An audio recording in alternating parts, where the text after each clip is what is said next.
Hello, everybody. This is Debby Enoe with another episode of the female educators around the world. Welcome to another episode on the challenges and triumph of online teaching during this COVID-19 at the Female Educators Roundtable. With me, Debby Enoe from Teacher Success Coach, and another of my educators from around the world. I would like her to introduce herself, tell us what school she taught at, if she wants to, or the students she taught, and the age of the children. Welcome on board. Thank you very much for coming on board. Introduce yourself. Thank you. Hello, everyone, and thank you for having me. My name is Morgan Bush, and I taught in a rural area in Georgia called Sumter County. I taught at the middle school level, 7th grade social studies, and most of my students were predominantly African American, and the next highest group was Hispanics. And we had a very small population, maybe about 5 students that were Caucasian. And the students' age range from 12 to 14. Okay. So you're really in the middle of the young people, the teenager, all this, hormones, destruction going on, right? Yes. Thank you very much for that. What we are looking at today is flexibility on the online platform, because I have been talking to a number of educators, and sadly, a lot of them seems to be telling me that they didn't have or do not have flexibility being on the online platform.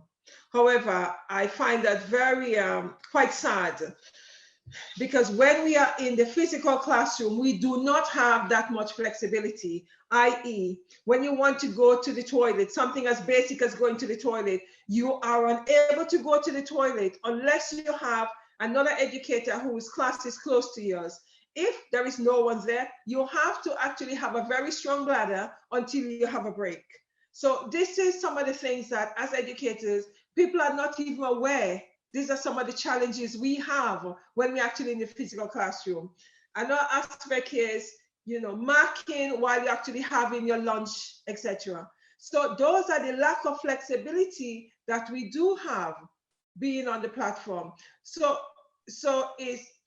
are some of the flexibility we don't have. Repeat myself. These are some of the flexibility that we don't have when we're in the physical classroom. But in the online classroom, we should have this flexibility because we are at home.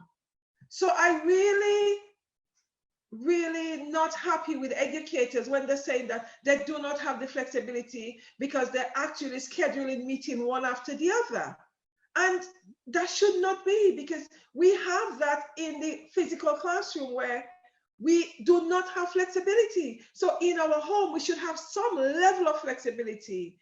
Educators are saying to me, sometimes they go all day without eating. That's not on. I find it really annoying and frustrating because, as I said to some of them, it means that you're not taking care of yourself, because you're at home, you should be scheduling how you want things to go, not someone dictating to you as when you're in the physical classroom. Right, let's hear your views on flexibility, Morgan. What's the situation with you, in the physical classroom, and now you're on the online classroom? What's the difference and what's the challenge, etc.? Okay, thank you for asking. So flexibility in the classroom for me, typically, as far as restroom breaks, I kind of had a set schedule. I would go before the kids arrived to school. And then my next time of actually being able to go to the restroom was during my planning period, which was in the morning around 9 o'clock. And I would not be able to go again until, if I snuck a restroom break while the kids were at lunch, that would be fine, but I wouldn't be able to go again until after the kids were released around like 3:45, 4 o'clock in the afternoon. So I would have to wait pretty much a whole day to use the restroom unless one of my coworkers were able to watch my classroom. But that was very difficult because they had classrooms that they had to watch. So I did not get a restroom relief. As far as lunch, our scheduling kind of was different. It started off where we were able to eat in our own classroom, and then we teachers had to transition to lunch duty. So when that happened, I definitely was not able to use the restroom, or I would just have to have another teacher watch over while I ran to the restroom really quickly. So that was very, very difficult. So transitioning to and also I want to bring up another point, planning periods where you have time to create lesson plans for the next week, or if you need to fix any lessons for the following week. A lot of our planning periods were conducted with professional development meetings or faculty meetings, or content team meetings. So we didn't even have our planning. So sometimes I could not even make time to go to the restroom or get a 5-minute break because it was meeting, and then had to go back to pick up get my students and get them prepared for class. As far as the virtual platform, my school was a little bit different. A lot of my students did not have internet access or technology devices. So when it came to the virtual aspect and transitioning to online learning, I had about 90 students, and maybe 10 to 15 would show up to the virtual platform. A lot of them did not turn in work, or they weren't aware of the assignments. So it was very difficult. I was not required to have Zoom meetings or Google Meet meetings every day like some districts required. So I had to just ensure that my students were logging in every day, but I had to make sure I had one assignment a week for them to do. So my experience as far as flexibility being at home, I had time for myself. I had time to make sure I ate, I exercised, got my daily walks in, and still ensure that I was available for my students. So I definitely made time for mental health and eating. So it was a little bit different. And I don't want to sound bad for saying this, but I needed the relief of being able to be at home in the comfort of my own home and being able to teach my students. The sad thing about it was I did not hear from some of my students at all during the time of March until May. So that was the sad part of the virtual learning aspect. Thank you. How many students did you say you have? 19. I had about 90, 90. 90. Yes, 90. And you say you had 15 turn up. It was roughly about 15 that would show up or even turn in assignments. The rest of them, it would be sporadically. A student that I might not have heard from in 3 weeks might pop up with an assignment or an email saying, "Hey, Miss Bush, what was this assignment?" And I'm like, "I haven't heard from you in 3 weeks. I hope you're okay." So it roughly was about 10 or 15 students that actually participated in the virtual learning the entire time from March till May. Wow. So what's happened to the students you guys don't hear from? Well, my school was giving out packets so that the students can do the work on a packet. So in case they did not have technology at home, but I tried my best to contact every parent at least on a weekly basis using the Class Dojo, which is like a Class Dojo. I even made time to make phone calls to my students' parents. Some parents I was able to get in contact with, some parents I was not.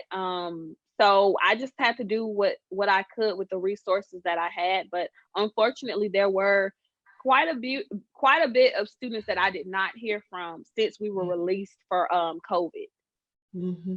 So I hope they're doing okay. Okay, so what is the responsibility of the school in relationship to the student who you weren't able to reach? What does the school do about that? I reached out to the administrators. They were coming up with the plan, but it just didn't go through. So as far as reaching out to those parents, it just kind of became a loss. We still weren't able to reach out. There was not really a solid plan as far as teachers and administrators to get in contact with those parents, unfortunately. Okay, because you see, what's going to my head is, yes, as an educator, you could do, there's only certain amount you can do, right? Mm-hmm. The rest is up to the school. The school has Right. a responsibility to, by whatever means necessary that you were unable to do, they would have to do that. So Right. I'm quite surprised that, because in some areas, schools actually reaching out physically to make sure Mm-hmm. that the students are okay. So Right. it's quite concerning that Mm-hmm. the school is using the same technique that you've used and you were not able to get them. Doesn't make sense. Right. You know, that's really that's really interesting. Oh yeah. Okay, so what else can you tell us in relationship to, your online platform, your physical platform, and how you negotiate all of that, and how you felt teaching online? What was it all about for you? What was the experience? Share it, please. Okay, so in class, the students use Google Classroom. I'm sure a lot Okay. of teachers are familiar with Google Classroom or heard of Google Classroom. Yeah. So we use Google Classroom. So my students were very acclimated with technology and knowing how to use the basics like Google Docs, Google Slides, how to upload assignments on Google Classroom. I made sure I taught them all of that Mm. from the beginning of the school year when we got access to iPads in my Okay. room. Okay. So the transition was easier. Mm. So because the kids had the background of how to use technology. Mm. But when it came to virtual learning, unfortunately, like I mentioned before, a lot of my kids did not have technology devices, which meant that they could not do their work. I come from I taught in a rural area, and the very low socioeconomic status is like a lot of the families just did not have the resources to get technology, and the school did not have the funds, or the district did not have the funds to provide every child with a Chromebook or a tablet. So a lot of the kids, once Okay. they left in March, that was kind of the end of that. So that was a struggle that we dealt with as a district, ensuring that the kids had the technology. Mm. That must have been a real struggle, because the fact that there's not enough Chromebook to go around, etc. Because I thought you said that you taught them the Google Classroom because Hmm. you all had technology, so they did not have a Chromebook in the classroom.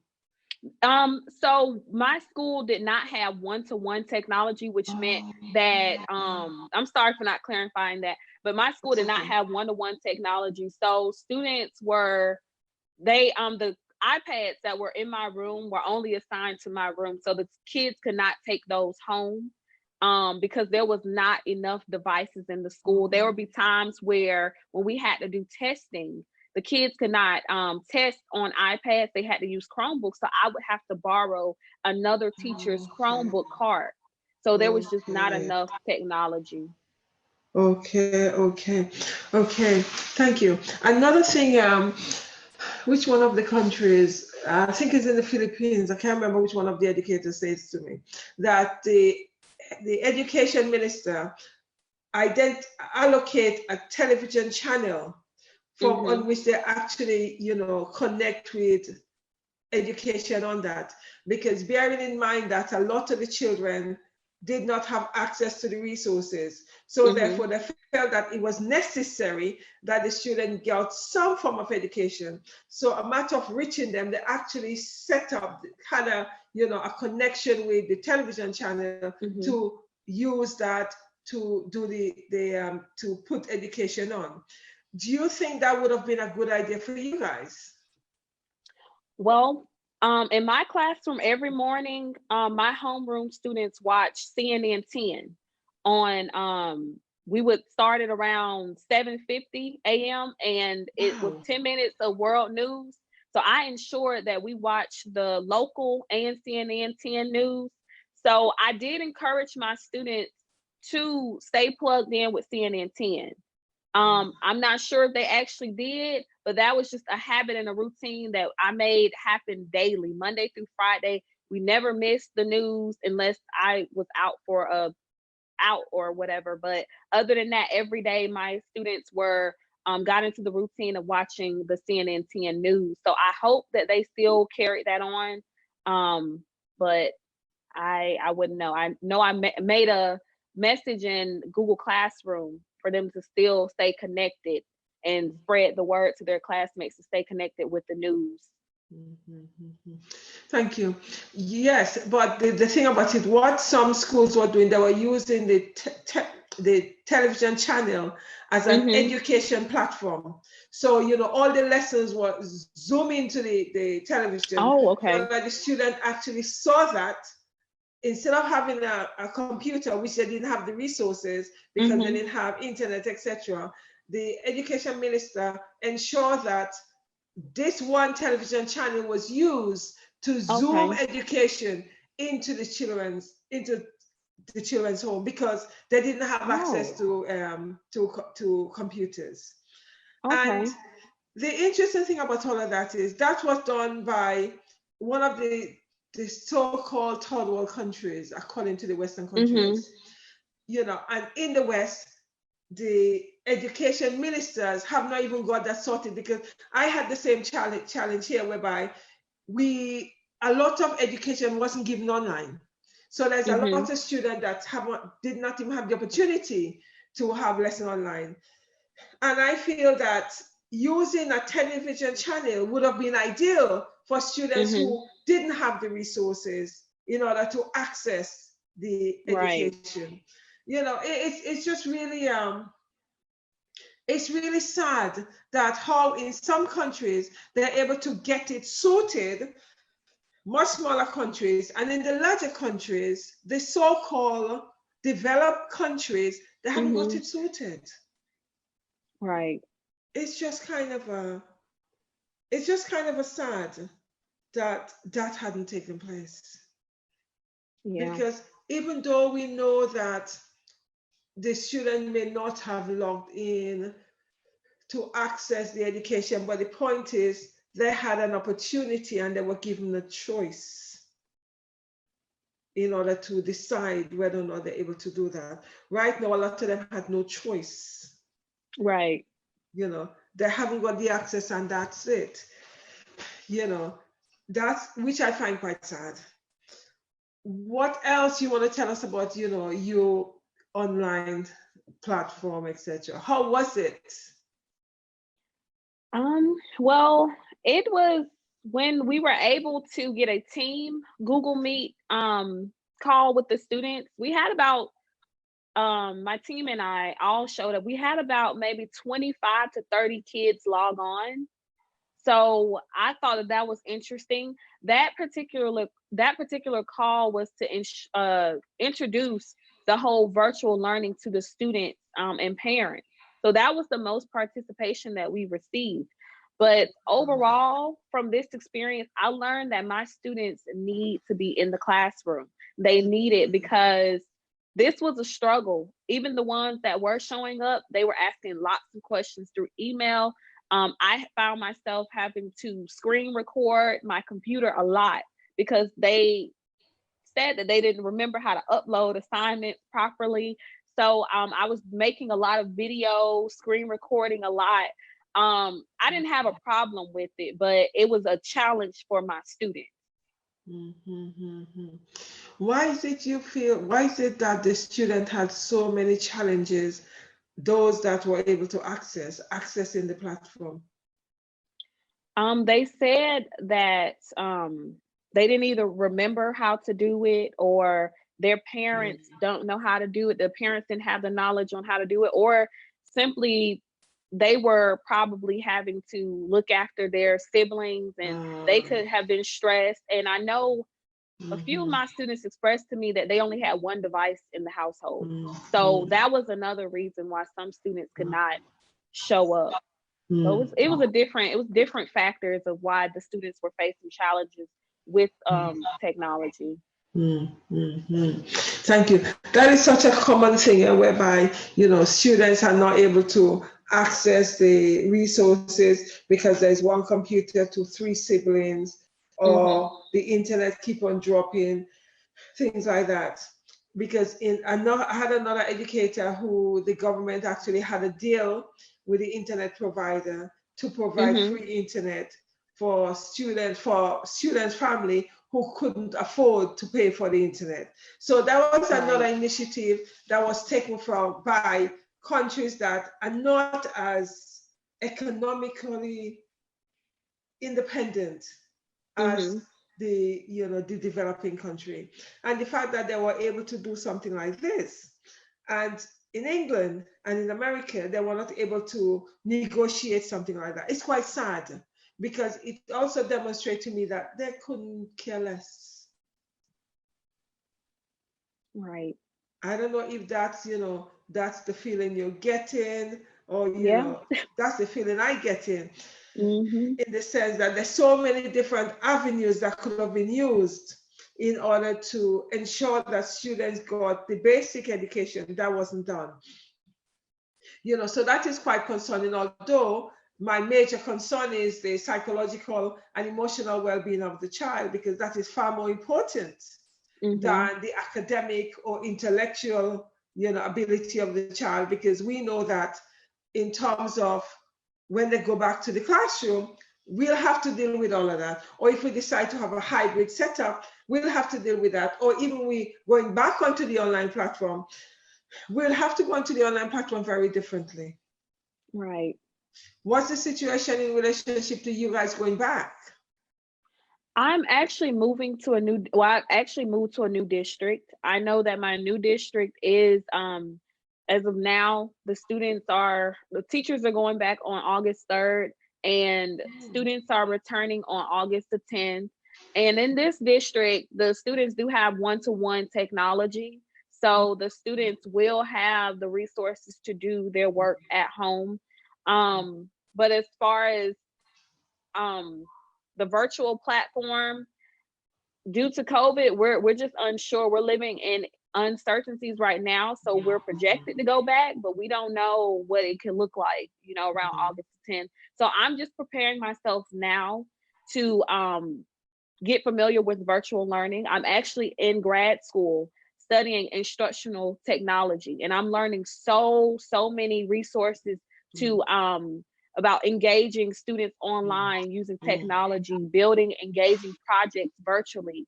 So I'm just preparing myself just in case I do not return back to the classroom in person.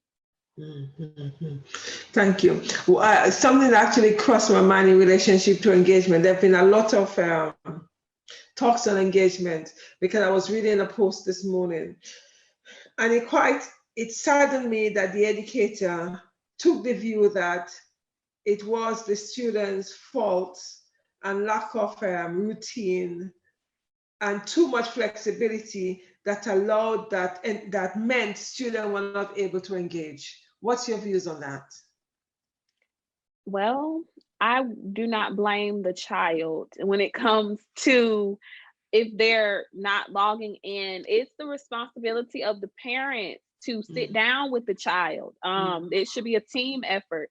Sit down with the child and create a plan. Say, hey, that you have, even though you're at home, we still have to do school. You still have to log into the Zoom calls. So have a schedule and let the child know you still have to wake up as if you're going to school. You still have work to do, but also incorporate some break time, some brain breaks, lunch, so that they don't get too overwhelmed staring at a computer all day. So teachers have to really step it up to make sure that we have some time for the kids to have some free time. Let them go outside for 15 minutes or something like that, to just give them the real life feel, even though it's virtually. That's very true, because something I actually put in the chat regarding that, we cannot blame the students, because we cannot take what was in the classroom, to now bring into the online platform, because it's not going to work. Mm-hmm. You know, because in the physical classroom, we're close to the student, so we are able to nudge them. In the physical Mm-hmm. classroom, we're not close to them, so we have to identify resources which would engage the students. And Right. it seems like educators are missing that, because Right. you cannot be blaming the child when you have not taken enough step to ensure the child is able to be engaged. Mm-hmm. Because what I also noticed that some educators are taking things from the classroom into the online platform without tweaking it. You can't just have it without Oh, really tweaking it, because it doesn't work. right. You know, another thing is your lessons that you actually put online. Did you have to develop them from scratch, or is it something you had before? So what did you, in terms of your lesson, what lesson did you put online for the students? Well, my school required us to only use review, so we could not teach anything new. Mhm. And they also told us that we can only use one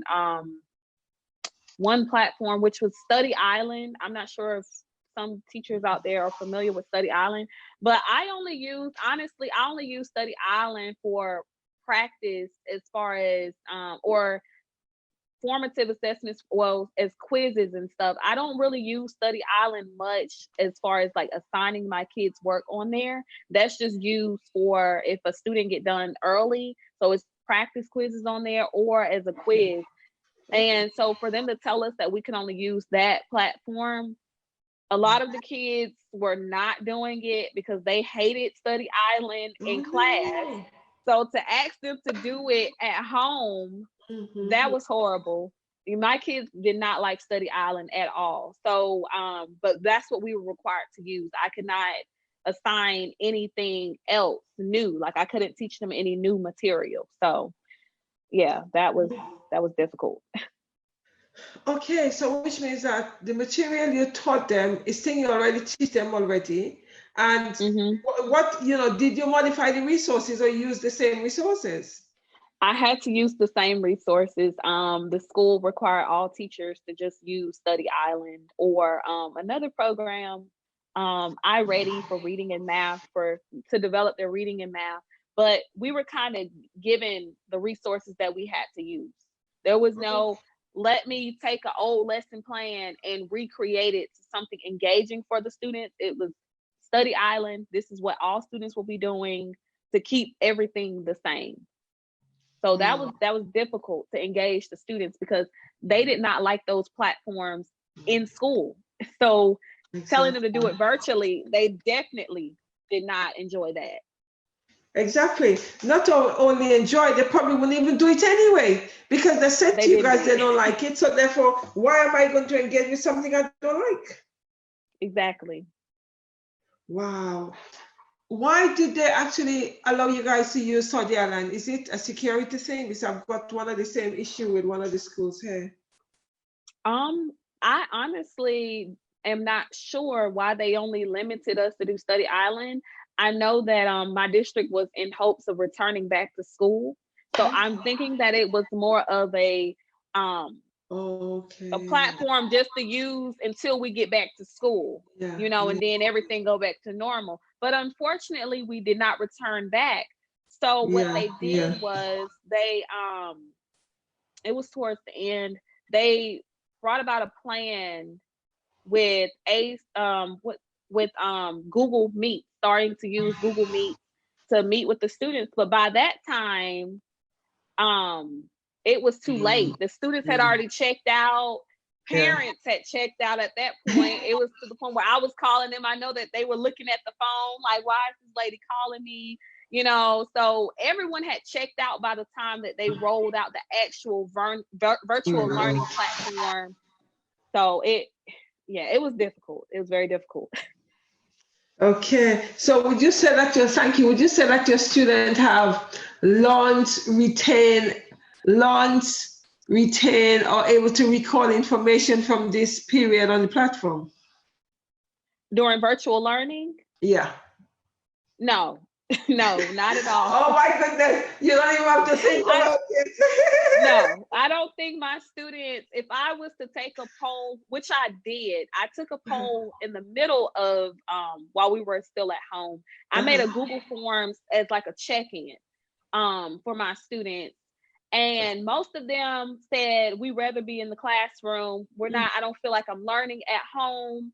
Yeah, most of them, I had a few of them that were like, they really enjoyed at home learning because they said that they did not like school. So they were having a blast being at home. But majority of the students said that they'd rather be in class, that they really miss their teachers, they really miss learning, and it was difficult for them to learn on their own because they didn't know where to start.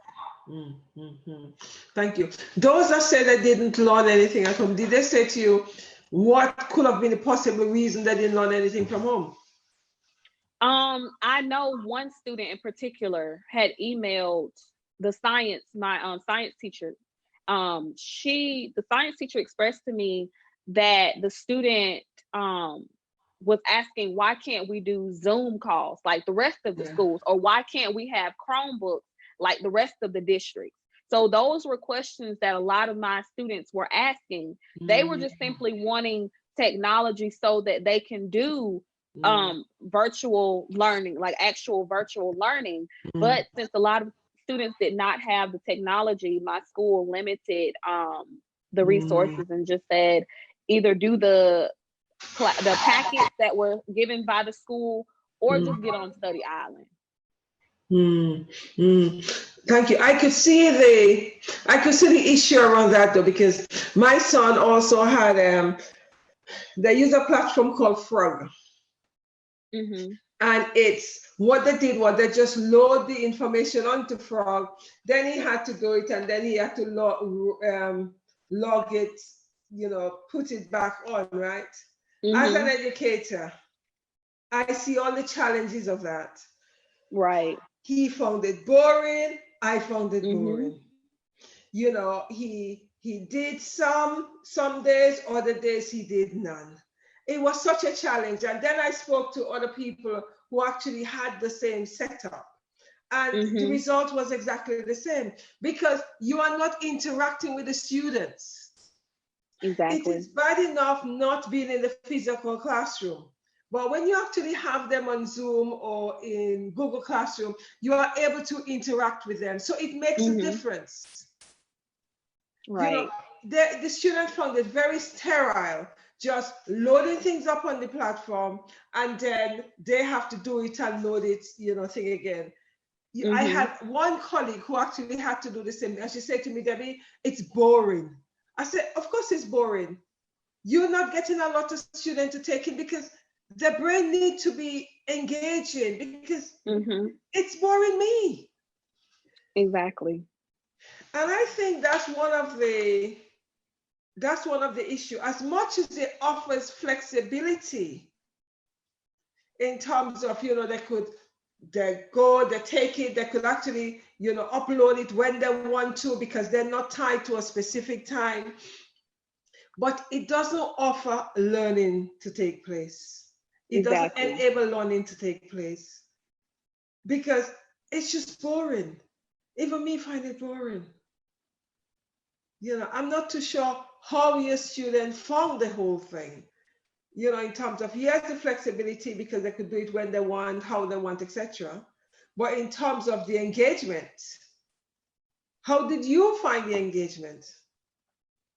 I honestly did not like it. I'm a very creative person, so I wanted to take the old lesson plans and recreate them so that the students are actually doing something engaging.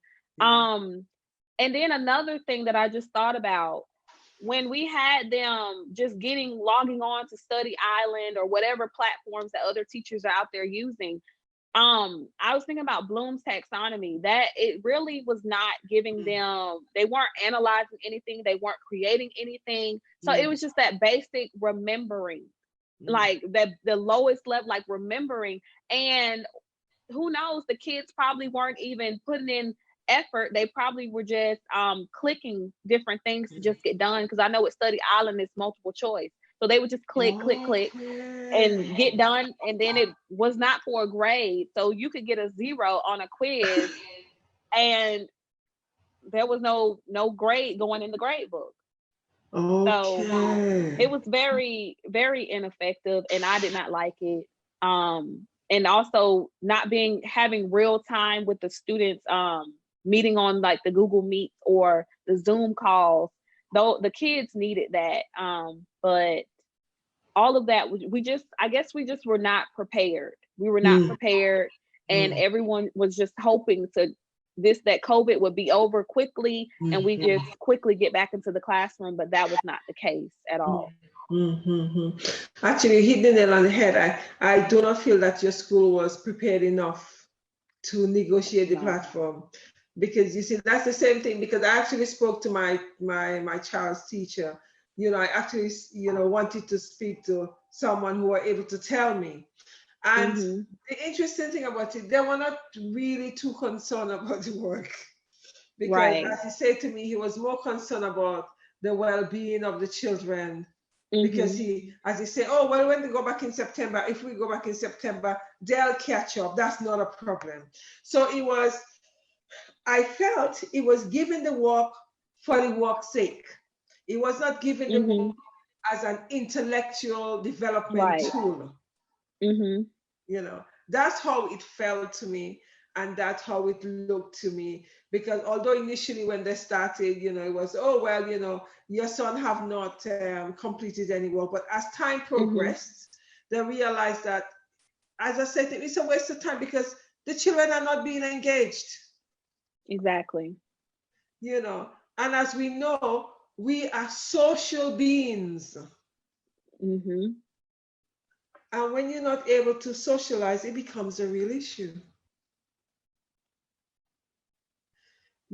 What some of the issues you were having with the children in terms of, those who were logging on, were they engaging with you? Did you have one-to-one session with them? What was the situation when they actually came on, to when they log on? Did they log on for you to see them, or they just log on in your absence? How did they do that? The session that we had, most of the students turned their cameras off, and it was not very. It had been so long, we had already been out for over a month, and it was just, the kids had already pretty much checked out, and it was very sad, because I was excited to see them, but when they logged in, they turned their cameras off immediately. I do remember having a one-on-one call with one of my students. I had office hours, so I would just, if they logged in and they had questions, that I was there available for them. But I remember a call with one of my students, and we just talked about what we did on our daily, like what the new norm. I told her that I went on daily walks, and I, was able to catch up on some shows, and she was telling me that she was out with her family and they were going camping. So we just made the call like a wellness check to make sure that she was okay, because by that time the kids had checked out. They didn't care about the work anymore. So I was just more concerned about their well-being and how they were doing. So thank you. So you did not have it, let's say, mandatory that they had to have the cameras on? No, because by the time we switched to having kids get on Google Meets, I think it was like 2 weeks before the school year ended. So I thought it was very irrelevant, because the students, they were already, that was in May, the beginning of May. The students had already checked out. They were already on their early summer break. And we also couldn't get in contact with parents. Parents no longer were answering the phones. They were no longer answering in in Class Dojo. So it was pretty rough. It was pretty rough, because my district waited too late to get this plan going. It was too late. There's a lot of lessons there just listening to you, because that clearly said to us in terms of how you get student engagement, because we also know in the physical classroom, if you are late for your lesson, the students already switch off. and then Exactly. you'll have the disruption, etc. That's the same thing that happened to you guys because the district actually got themselves sorted so late that the student actually zone out. So it was a Mm-hmm. pointless, guys, having this online platform because they lost the student already. They, as you rightly say, they actually took an early holiday. Right. It was tiring for educators because you're not getting them. They're zone out. Mm-hmm. And I really do hope that that is a lesson for the district. Have they actually asked Right. you guys any questions regarding that? No, I actually, I was finished with that district in May. So I did not, well, after we were finished with school, I Mm. didn't hear any follow-ups or any feedback of how the virtual learning, it just kind of ended. Everything just kind of ended. Um, and there was, I think, I want to say that they are moving to virtual learning in the fall, and I'm not sure if they're going to have technology for the students, but I just hope for the best for them, and most importantly, my students. I want to make sure that that they are well taken care of, because honestly, we were not prepared. And if COVID has not taught anything this year, it is to be prepared. You Yeah. cannot be set with one plan. You have to have a plan A, B, and C. So Mm. all students need to have technology. One-on-one technology is a Mm. must, and teachers Mm. need to be trained effectively Mm. on how to teach with online platforms and Mm. engaging the students. Mm. That's very true because, like everything else, all of us, we had to learn on the job. But the plus is, Hmm. at least some of the schools were kind of prepared. Right. At least they gave the students something, etc. But it seems Hmm. like because you see, yours is twofold. You all had paper-based information, so there were no Hmm. interaction, and then you guys came late. So therefore, Right. you have lost the connection Yep. with your student. That must have been so horrible. So what was it like when they actually came on? The students, they were pretty much, I think, I know one student was more concerned because he left his band instrument at school. So he was more concerned about getting his items from school. It was no longer, okay, so what are we going to be doing? What is the daily norms? It was, the students were, okay, all right. They weren't really receptive because, like I said, they had already took their early summer break. Yeah. So it was, they were lost. They were already, their minds were already about playing outside, playing on their video games, Mhm. making these TikTok videos. So it was really a lost cause, because without having that technology and without being able to engage them, we lost them on the day we left, March 13th. I'll never forget that Friday. We pretty much Wow. ended. That's how it ended on that day for a lot Wow. of my students. Wow. So you might as well just do nothing. Take take a early summer break, you know, Exactly. March, because a lot of my students, like I mentioned earlier, I didn't hear from a lot of my students that day, on that Friday, March 13th, when I told them goodbye and they got on their bus and went home. That was the last day that I saw them, because I moved. I no longer teach in that district anymore, and I Hmm. moved to a new city. So I will never see those kids again. But Mm. I did create a teacher email, and Okay. a few of them have my email. So the teacher email that I created. So if they want to get in contact with me, they have a way. But Okay. unfortunately, yeah, it's sad. Wow. It is very, very sad. So the work you actually upload for them, what's the purpose of the work and where is the work? The purpose of the work, I guess, was to just ensure that they were doing something, but they were not getting graded for it. So I didn't understand that aspect of, Mm. we have to upload work, but we don't grade them. Mm. And the students, um they weren't getting feedback. Well, we would give feedback, but like I mentioned, it was just review. So most of the material that was given, the students had already seen that stuff in class. Yeah. So it was just to keep them busy. Yeah, I guess. Yeah. So it was like a revision, but not a revision, because it's not a revision for nothing. But it was, when you look at it in theory, it was a revision because, you're giving them the work to look over, etc., etc.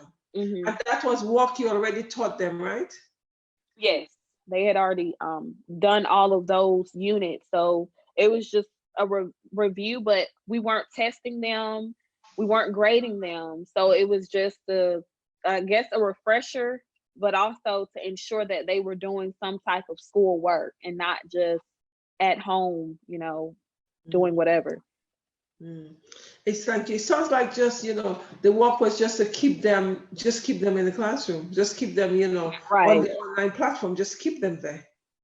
Right. Until they're ready to, to close the school, because that seems, for me as an educator, that seems to serve no purpose.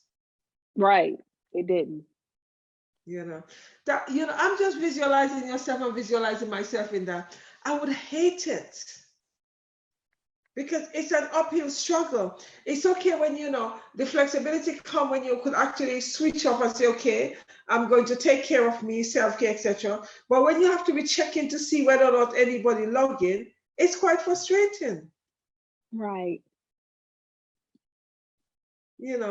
Didn't you?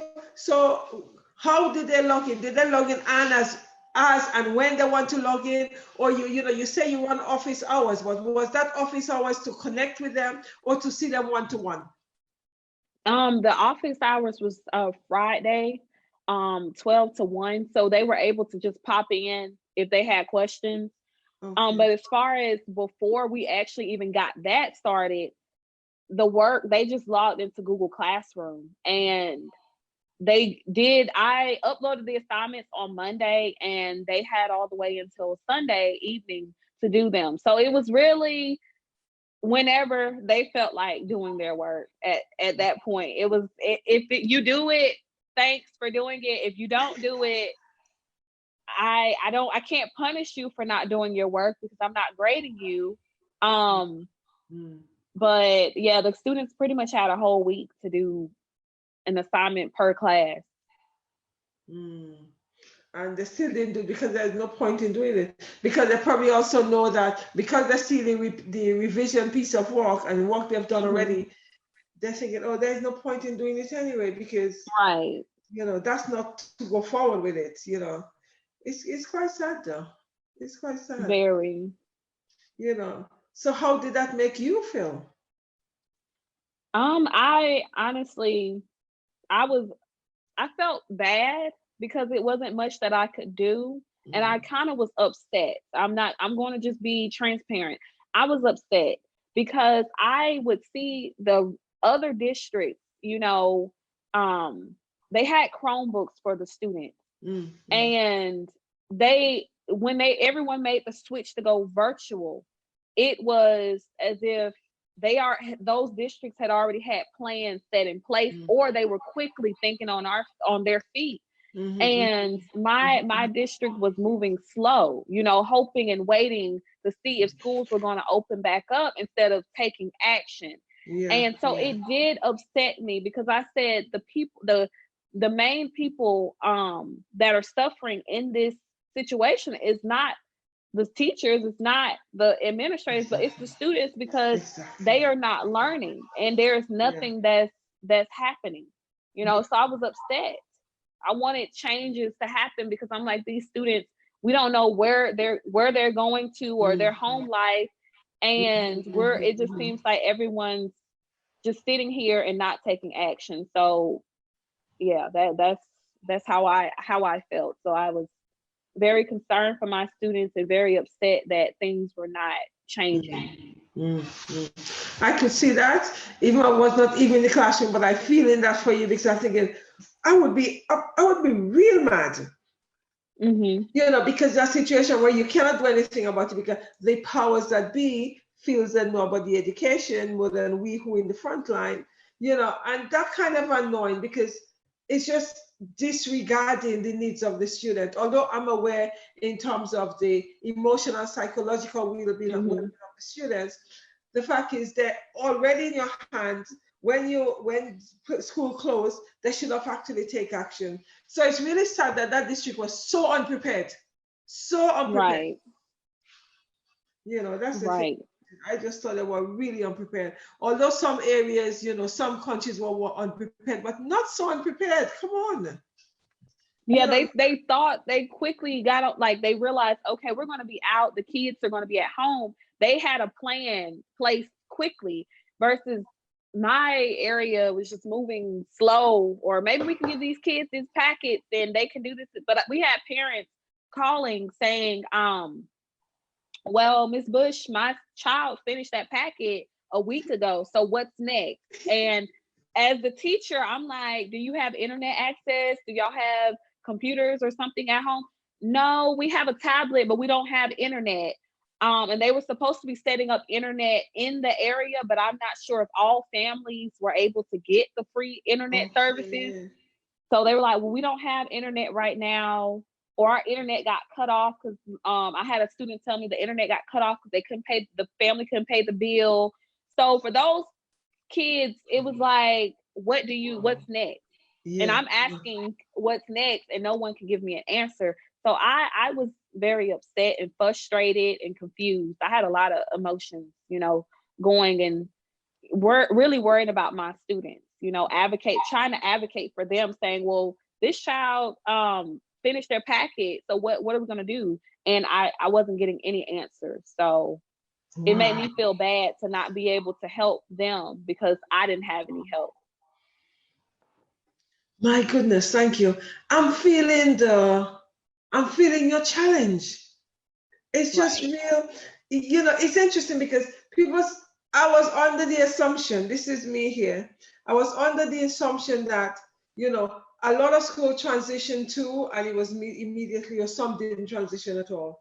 But the fact is, I don't understand your school transition so late. I haven't heard of any school that the transition was so late that you lost the student. And I could see the frustration because it was pointless exercise. Right. It was fun because that's why when the students log on, they're logging on, there's no point. What's the point of me putting on my camera? I'm not doing anything anyway. You could see I could feel the body language. I could see that because there's no value in turning on my camera to see what, to do what. Exactly. Wow, you really had the long right end of the straw, boy. You really did. I did. And it was hard. Wow. Oh my goodness. Okay, thank you. What 3 tips would you give educators who, in terms of flexibility, in terms of the situation you've just been experiencing? It's just, your situation is mind-blowing because it makes no sense. I don't understand why the district decide to still go on after you've been off for 4 weeks. Exactly. That's something I'm still confused about, but it doesn't make sense. You broke up on the 13th of March and you guys went on May. It makes no sense. They might as well say, okay, we're not going to have the online classroom anymore because we thought we were going to have it, but it didn't work, etc. Because like my son's school, when I actually spoke to them about using Zoom or what's it called, Google, they said to me, Zoom had a lot of challenge. And I said to them, that's when we first started. When there were a lot of security issues with Zoom when we first started, but that was rectified. So I said, oh yes, they would use Google Classroom. So a few weeks into it, I said to him, okay, what's the situation with the Google Classroom? Oh, the school said there's too many security issues. I don't think that was the case. I just feel that nobody wanted to do it because when you finish and you are going to upload information on a physical platform whereby, you know, it's stationary, you just log it on, the student do the work and hand it back. Who's going to want to go and turn on the camera and, you know, do those things? Nobody would. Exactly. You know, so situation, so I saw that, but at the same time, that school was making sure that they were active. You know, boring as it was, they were still active because there was, you know, the school broke up on the 12th, I think. The next day, work was being sent. You know, so that's a plus there. So the only challenge I could say in terms of that is it was not active. They didn't see the student. They called twice a week to see how he was, but he wasn't active. So that's my only issue with them. But in terms of, they were quick on the mark. So I don't understand. Your school, they might as well not do anything. There was no point in doing anything. Yeah, I know when we first got out, I'm trying to, they said, I know that not all teachers were even uploading work.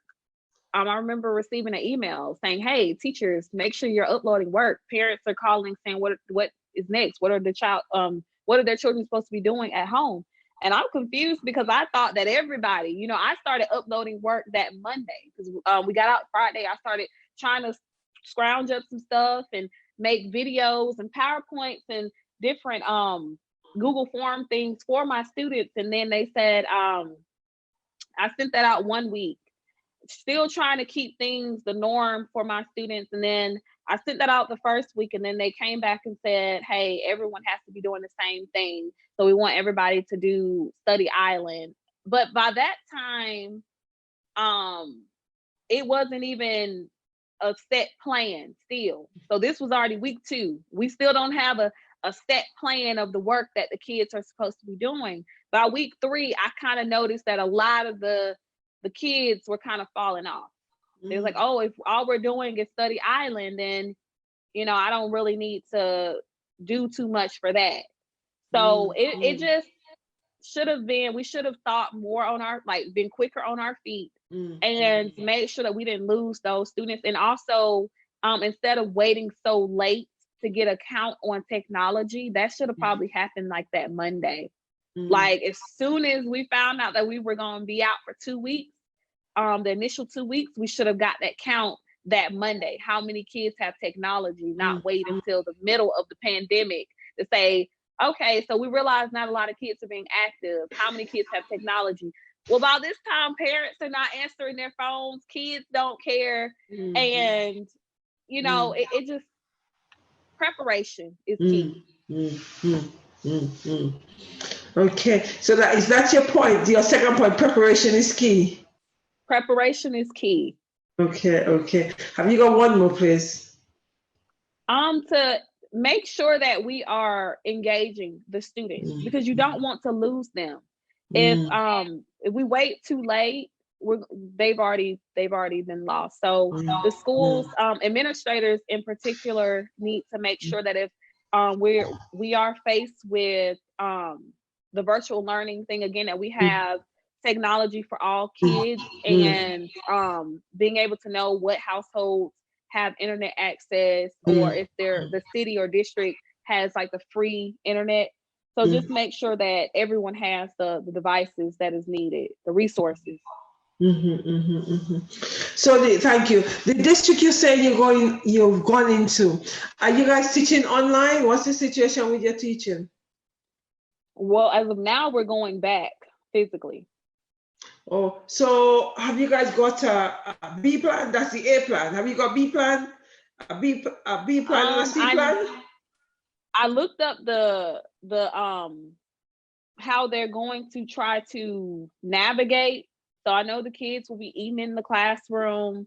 They want to minimize movement and make sure that they are bringing their own supplies to school, so they're not sharing. But as of now, I know that they're meeting on the 20th, I want to say next week. So a board meeting. So I'll be tuning into that to see if it's for sure.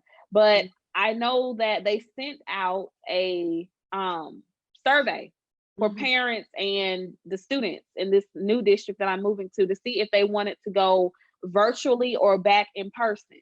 So parents get to choose. If they are going back virtually, then they will be out the first 9 weeks of school. If they're going back in person, then it would just be back to normal.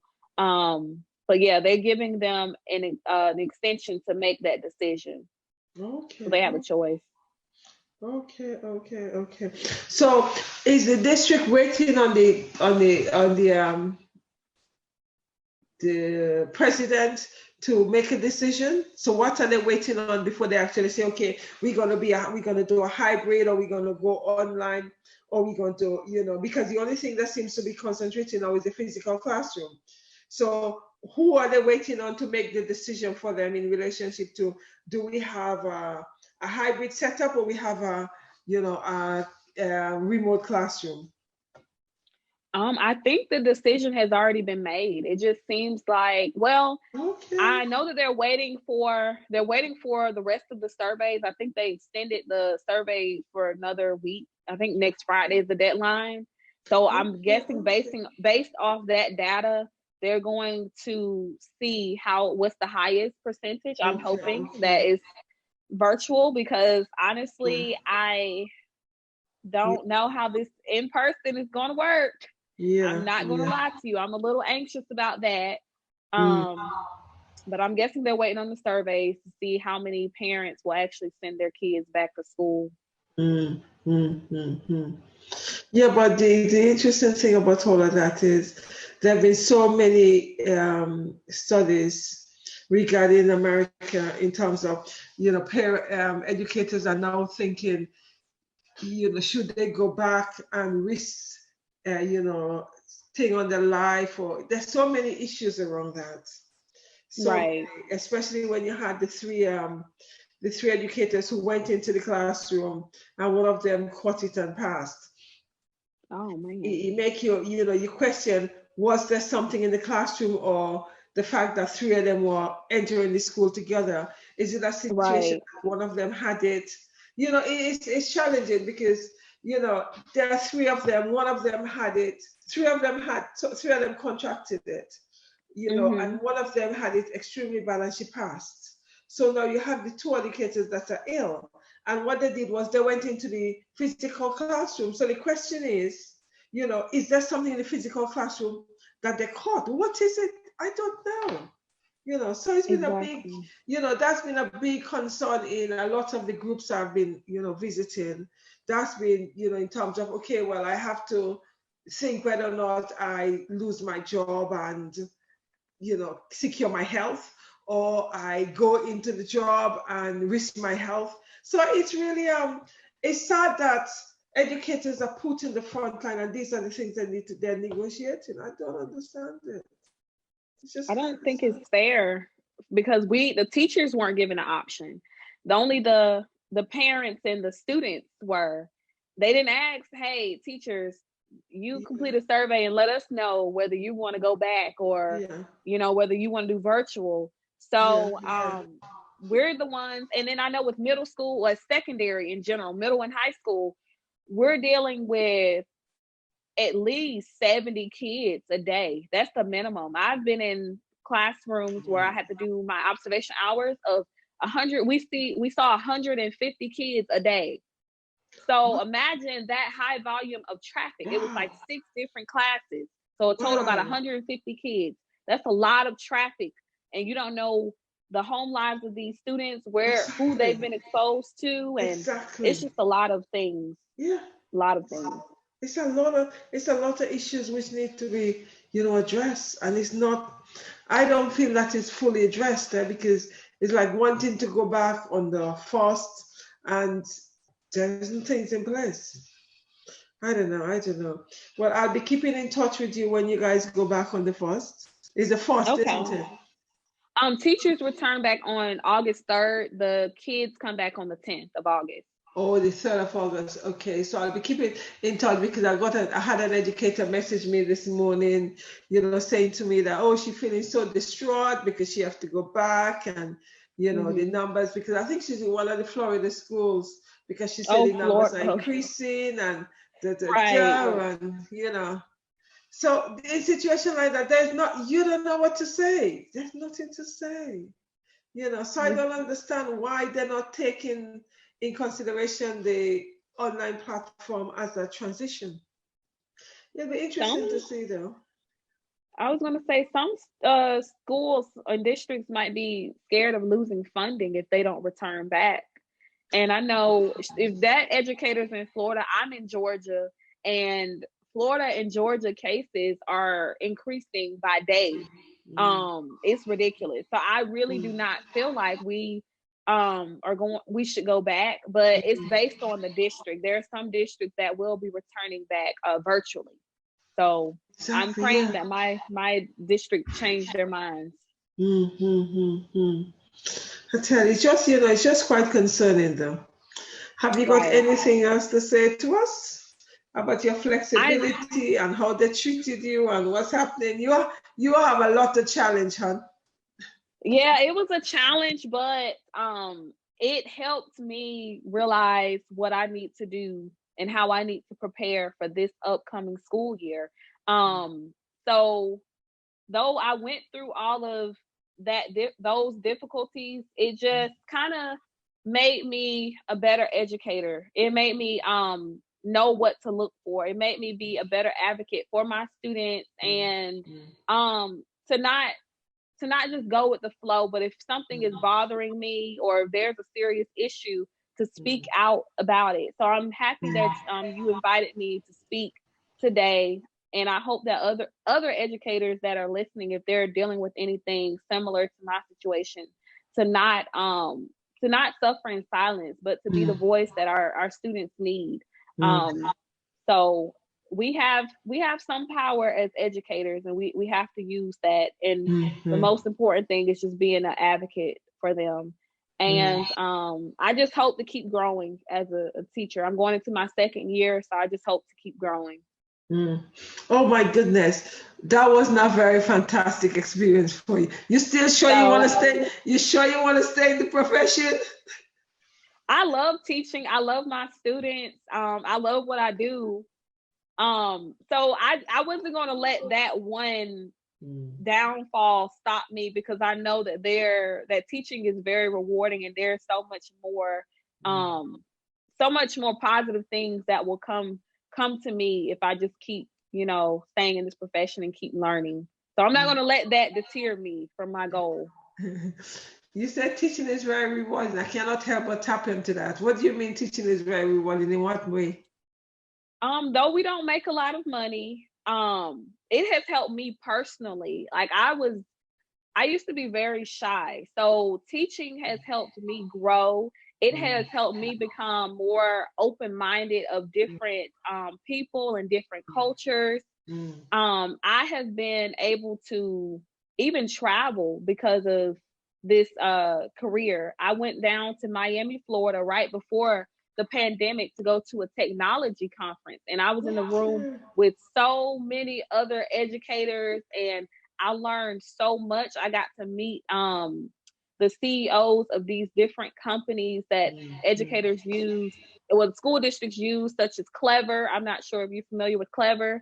I got to meet people from Microsoft, from Google. Okay. So though I don't make a lot of money doing this, I love it.